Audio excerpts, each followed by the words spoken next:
Welcome back to Advocacy in Motion. I'm your host, Tommy Finn, and if you've seen the show before, you know that we are here to give a vision and a voice to nonprofit organizations and to individuals making a difference in our community. And this month, we're really pleased to recognize Women in History Month with 4 outstanding guests on our program during the month. So this month, we are recognizing our guest today. Her name is Hannah Schuritz. Did I get that right? Yes, you did. Very good. She is the Executive Director of Corporate Relations for the Dallas Mavericks Foundation. And we'll talk to Hannah in just a second, but first I want to say thanks again to our corporate sponsor, our presenting sponsor, Niagara. If you know, Niagara is the leading manufacturer, distributor of plumbing products, water-saving plumbing products in the country. And that's their new stealth technology saves up to 60% of water and 60% of water cost. And that's important to everyone, but especially important to the affordable housing projects they work with in the nonprofit sector. So we want to thank them for that help and for being a sponsor of our show and allowing us to visit with so many wonderful people. So today, Hannah, welcome again. Thank you. Yes, thank you for having me. Tell us a little bit about how you came to the Mavericks and what your role is today. Yes, so I have been with the Dallas Mavericks going on 8 years and have held a couple different roles at the Mavericks, but started my career actually in nonprofit with, I'm from Missouri, so the Missouri Sports Hall of Fame was a nonprofit that raised funds for kids in Missouri through PGA golf stop tournaments, which I believe now is the Corn Ferry Tour. And from there, got into ticket sales, worked for a couple of different teams, and then made my way down to Dallas and just knew I had to get back into serving the community that I was in. And so some opportunities came up within our corporate social responsibility department and with the Mavs Foundation, which is the nonprofit arm of the Mavericks, and have been growing and building programs and building our team for the past 5 years now. Oh, that's great. That's terrific. Now, we have a video that we can show of a little bit about the foundation. I'll kind of tell everybody a little bit more about it and a little bit of background, and we'll do that now.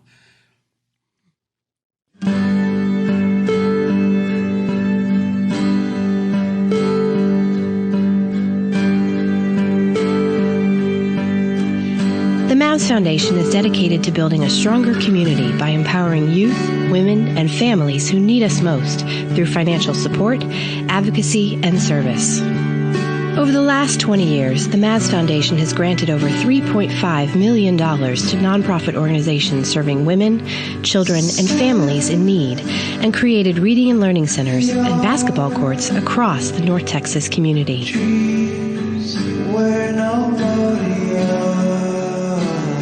The Mavs Foundation is changing lives in North Texas by supporting programs for disadvantaged kids, victims of domestic abuse, families struggling with homelessness and hunger, and much more.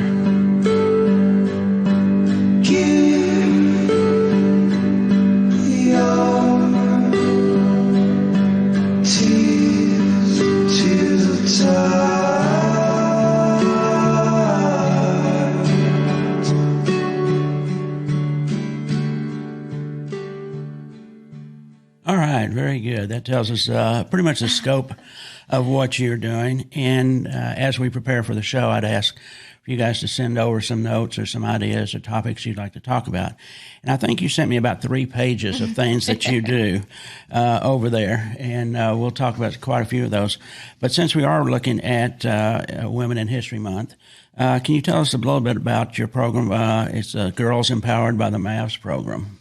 Yes. So the Girls Empowered by the Mavs program actually is, we work together with our youth basketball department for that program. And it is really focused on empowering girls not only to stay in sports and to be engaged in sports and play with teams, but also to stay healthy, all of the different mental health, physical health, financial literacy, all different things that girls ages 9 to 14 are dealing with. We provide resources with our partner UT Southwestern for those. So we host various conversations with professionals in those different spaces for nonprofit groups, for girls in our community. Also, we host all girls basketball camps, which the stats, I don't have them off the top of my head right now, but girls essentially quit sports way earlier than young boys do. And so that is really a core focus of the program, is figuring out what is leading those girls to quit playing sports. And a lot of the times we hear from the girls that it's just because they don't have opportunities to be with just girls, and they feel intimidated or whatever the case may be when they're in co-ed camps. And so we have been able to put together these all-girl camps, just all of these different ways that we're empowering young girls, to follow their dreams and just to go after what it is they want, whether that's in sports or a career or whatever the case may be. We're there for them to empower them and to give them opportunities that they might not know are out there. Following their dreams is an ongoing theme of this program and also our magazine, Youth Sports Today. And we ask many of our guests, what do you say to young people that want to follow their dreams? How can you help them? What would you say to young people about whether it's sports or education or music or whatever they love? I think I grew up, as I said, I'm from Missouri. I grew up kind of in a small town. I was so shy as a young girl, especially in those 9 to 14-year-old range. And if somebody told me that I was going to move to a totally different state by myself, start a job, and work my way up in my career, I was like, no way. I was planning on just staying in my hometown, being a teacher, and I just at one point kind of just let life happen and quit trying to always control it and quit trying to be scared of things. And that led me to things that I just never knew that I would be doing. So I think my advice to youth, but especially young girls, is just, don't be scared, take chances, follow your gut, and you could end up in places that you never thought you would be.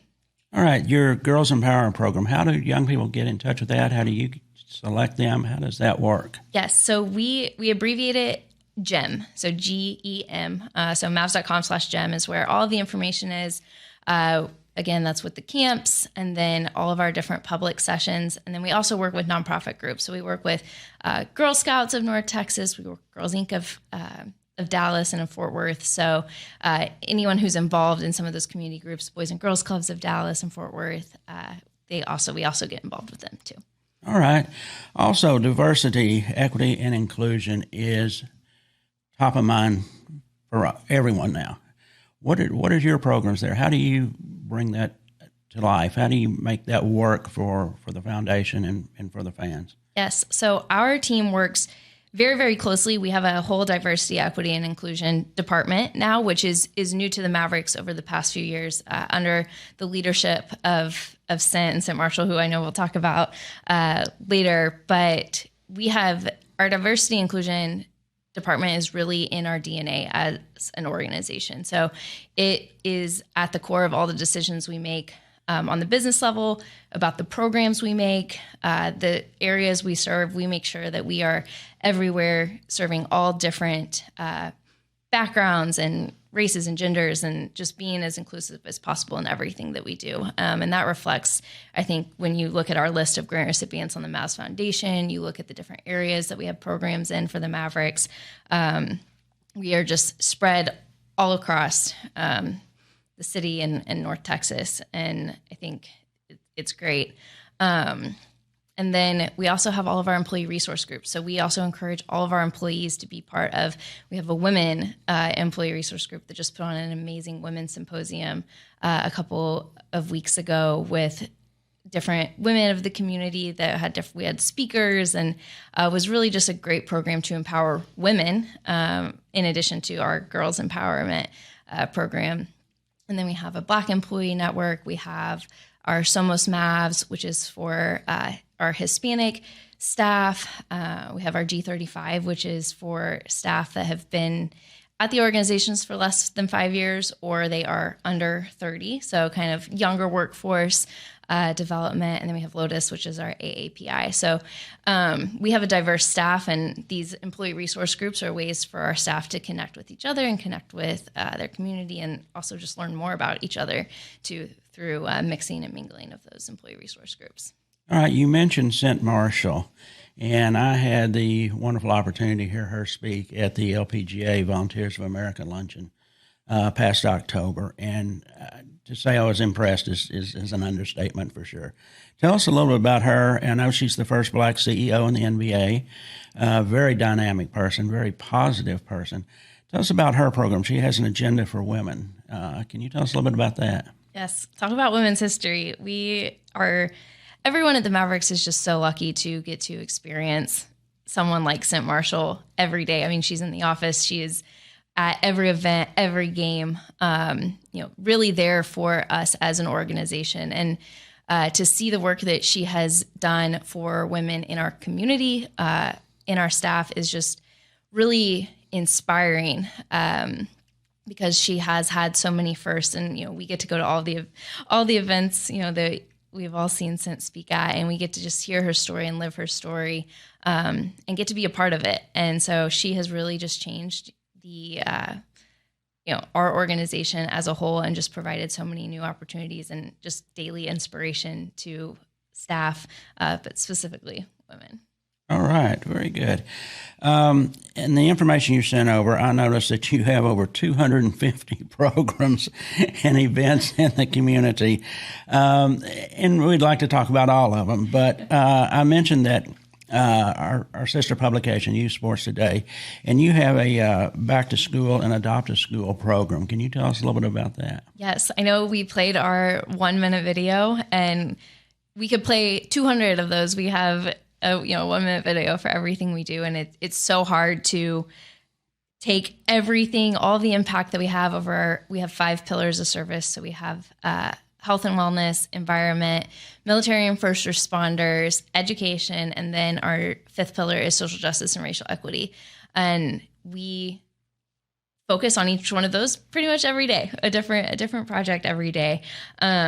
And what I love about our Back to School and Adopt a School program is that it really is a mix of all of the pillars of service. We adopted Adele Turner Elementary, which is an elementary school in South Dallas and Dallas ISD. And we have been with that school for 3 years. This is our 3rd year with the school. And whenever we first adopted the school, we said, we're here to donate our time, our talent, our treasure. And we are just there as a resource. So we have reading buddies there. We hosted a Girl Scout troop. We renovated their gym last fall, so got them a brand new Mavericks gym for them to spend time in, do all their after school programming in. We've been working on a parent university to help get their parents involved. We host assemblies, and we really are just there for whatever they need, even to the point where we're working to provide them water fountains in their school. So we want to be there. The kids, we go there, they recognize us. They know that the Mavericks are there cheering for them, getting them excited to go to school, getting parents excited to be involved in school, which is so important, especially at that elementary school age. So just being there for them is really the main goal of that program. And then with that, we have our ginormous back to school donation that we do every year as part of our education programming. And we work with Dallas ISD and other ISDs to see what are their highest needs. And each year it's different. So one year it was headphones. We're coming right out of COVID.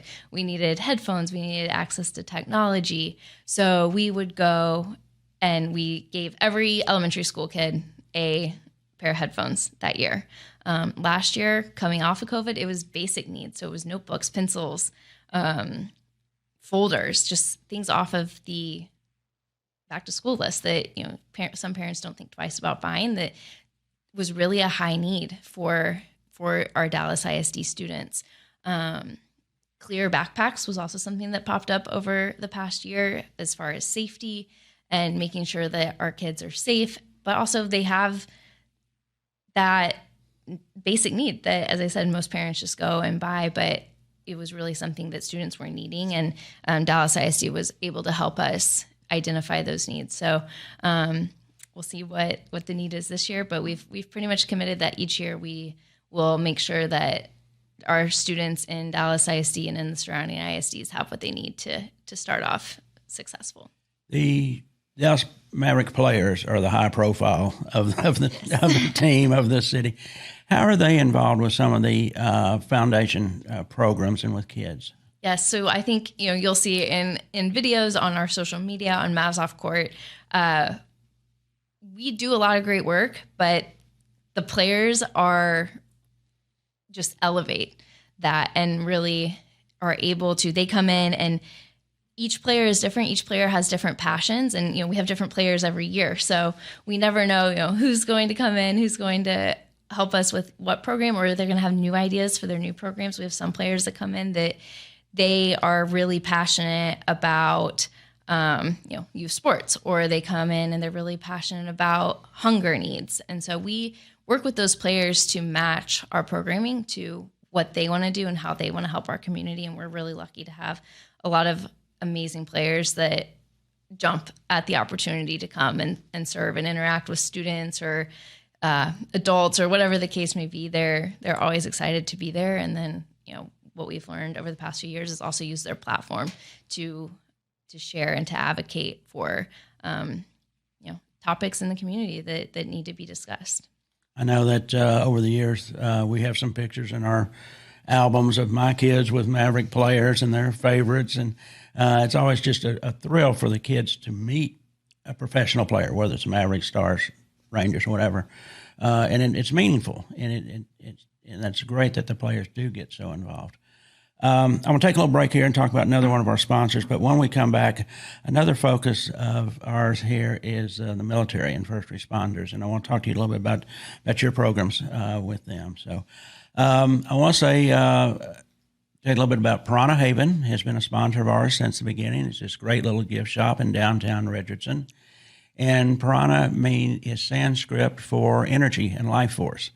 And so when you go in the shop, you'll see all kinds of handmade jewelry from free trade villages, local artist work, crystals, all kinds of wonderful products and stuff from that side. And also on the fourth Saturday of every month, they host a psychic fair. And you can go to piranhahaven.com and check out all that they do at the shop. And you can even book psychic readers through the website. And if you happen to go in and see Alex, tell her Dad said hello. So that is a family business. So thank you for them. You have some programs, Seats for Soldiers and Hoops for Troops. Tell us about those. That's pretty special. Yes, I think you definitely hit on my favorite events: Back to School, Adopt a School, and then Seats for Soldiers, Hoops for Troops are where we get the opportunity to give back to those that have served or are serving. So Hoops for Troops is a commitment to service projects. So that is where our staff and our players get to actually serve alongside military members. We bring them in from the Fort Worth base, and we serve together, we interact together, and then this year we actually got to think our military members in a different way by allowing them to come into practice. So that was an idea from Coach Kidd that he brought with him from previous teams, where we got the troops down on the floor. They went to practice. They were shooting free throws. They were shooting half-court shots with Luka and all of our players, and really getting to meet them extremely one-on-one. And that was just a really fun way to wrap up the day of serving. We packed meals with Kroger was our project this year that went to Hunger Busters for after school meals for kids. So got together, served, and then also got together and have some fun with the troops and just show our appreciation to them. And then kind of a couple months later, we hosted our annual Seats for Soldiers event. And we've been doing this in partnership with our front row season ticket holders for many, many years. And I think we're on 15 or 16 years. And it is where all of our front row season ticket holders give up their seats for one game.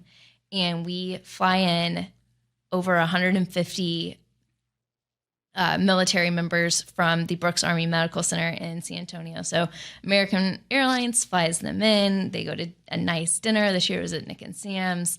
And then they get to all come sit courtside, watch the game. So our players, this is like one of their favorite nights too, because they have the military members cheering them on. They're playing for them. We have an amazing record of this game. I think we've only lost like 1 or 2 throughout all of the years. And then afterwards, again, the whole team comes out, signs autograph, takes pictures, really just shows our appreciation for those military members that have served and sacrificed, and just give them a top-notch experience like no other.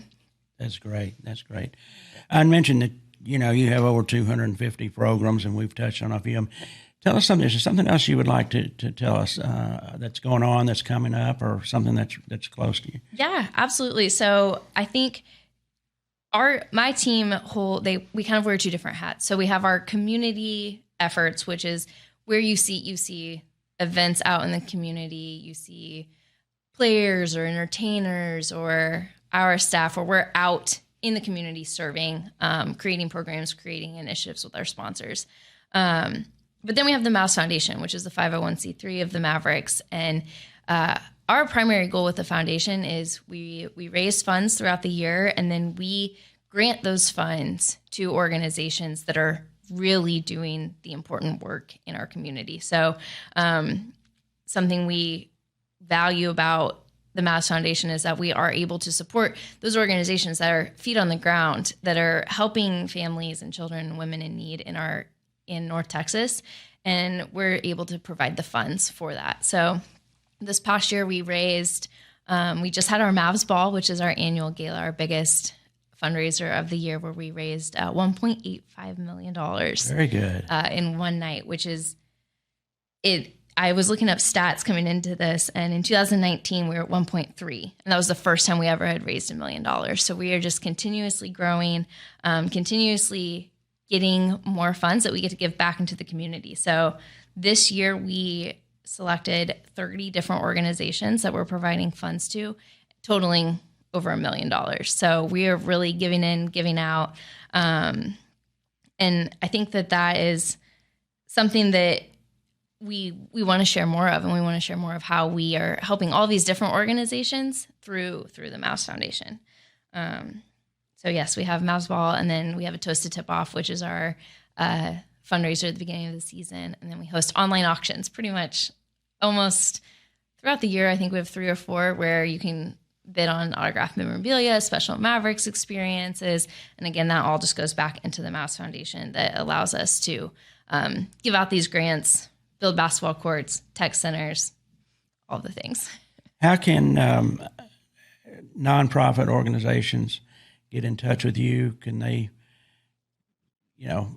reach out to you to ask for help? How does that work? So Mavs.com/community is where you can find everything that anybody could ever want or need or look at in regards to our community efforts, as well as Mavs Off Court is our social media handles. And we actually have our grant application will be opening here at the end of the season. So depending how long we go, hopefully it'll open in July, because that means that we went all the way to playoffs. But it opens in July. We give nonprofits the opportunity to apply between July and August, and then we select our grant recipients in November. So that is really the best way for nonprofits to get involved. But also we have our community ticket program, where we bring students and youth out to games every game, so organizations can apply for that. And then we also donate autographed memorabilia to organizations for their fundraisers. So we would give you autographed pictures or a ball or something that they can use in their auctions to make money. All right. Yeah. Now, how can the fans get involved? How can fans help you? Fans can follow us on social media. That tells you everywhere we're going to be, everything that we're doing. And, I think fans can, of course, donate. We are a nonprofit, so we do use those funds for all the different things that I've mentioned. But also just stay engaged with our online auctions, join our events. But ultimately, wear your Mavs gear out if you're volunteering or you're serving. our fans are a great representation of our organization. And so we just encourage, on our website, we have a list of all of our organizations that we serve. And if they so feel inclined to go volunteer, wear your Mavs gear, go support the organizations that we're supporting, and just continue to help us do good in our community and where we work and play. You're doing so much good. Tell us the websites one more time. Tell us how to get in touch. Make sure we know it. Mavs.com/community. That will give you all of the information you need that talks about our community programs and the Mavs Foundation. And then our social media for all things off court. So it's at Mavs Off Court. That will show you everything we do outside of playing basketball. All right, and you're doing a lot. And I want to thank you so much for coming in today and sharing that with us. And I want to thank Niagara again for being our presenting sponsor and allowing us to do this program. And they're going to be a sponsor for quite a few months to come where we keep reaching out. And so thank you so much. I appreciate you coming in. Yes, thank you for having me, and thank you for including me in the great list of women that you have coming up in March. And we're very, very pleased with that. Yes, yeah, we actually have guests booked all the way through almost June of nonprofit organizations. So we're very pleased to have that opportunity to help a little bit. So yes, so are we, and you can always share my information too, and we'll get connected. We'll do it. Thank you so much. Yes, thank you.